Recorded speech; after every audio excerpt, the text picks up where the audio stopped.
Now that the month of July is here, the mercury in our thermometer is really starting to rise.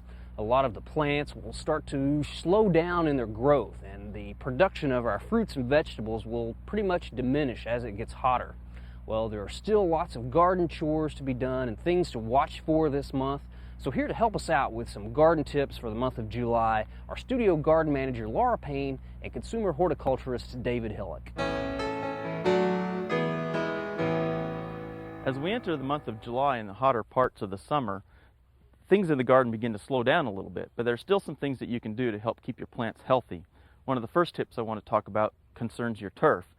In turf areas, you want to raise your mower height a little bit and to give a higher cut on your turf grasses, especially your cool season grasses such as your tall fescue. In shaded areas, a higher mowing height increases the leaf blade surface, which allows more light to be captured, more food production for the plant, and better, healthier turf. In the sunnier areas of your tall fescue area lawns, as well as your warm season lawns, a slightly higher mowing height will help create shade for the ground. The leaf blades act as a natural mulch, which helps shade the crown of the plant, which again helps keep the plants a little healthier. Now, another thing you would want to do during the growing season is to keep your lawnmower blade sharp. Might want to mow it sharpen it a couple of times during the growing season to help get a nice clean cut on your turf grass blades.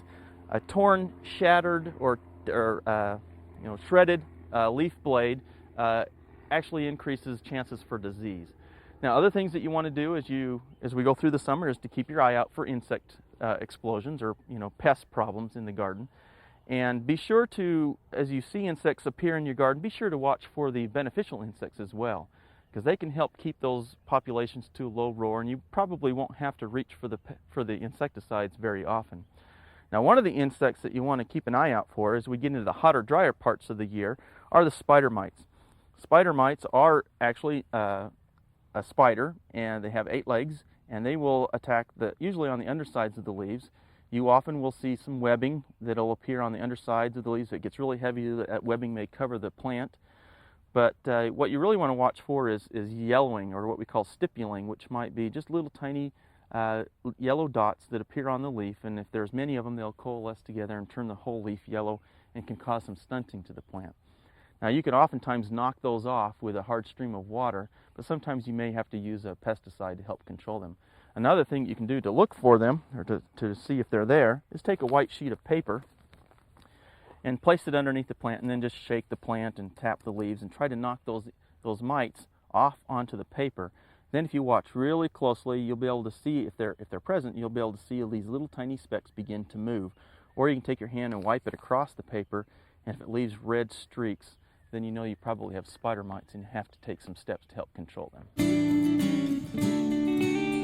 The plants in our vegetable garden will start slowing down their production as the weather gets hotter and hotter. But while they're still making, we need to make sure and keep harvesting to keep them producing as long as they will. It's a good idea to harvest your fruits and vegetables early in the day, in the morning, while it's cooler, and then immediately put the produce in the refrigerator.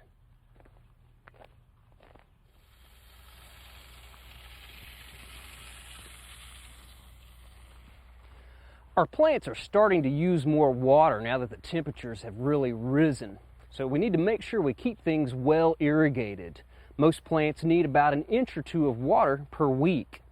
If you're going to be watering, it's a good idea to do so early in the day, in the morning, when there's not as much wind blowing and the temperatures haven't really started to soar.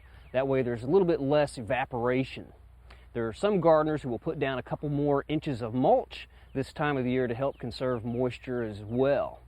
Now, it's also important that we don't attract any unwanted mosquitoes to our gardens by leaving old tubs, buckets, bowls, or anything like that out where they can collect rain or irrigation water.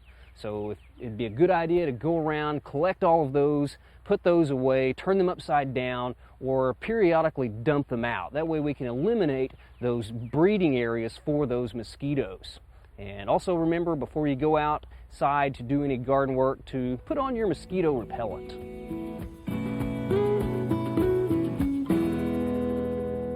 At this time of the year, we sometimes see water sprouts or suckers sprout at the base of our fruit trees, our grapes, and some of our landscape plants that we've limbed up like southern wax myrtle, deciduous holly, or crepe myrtles.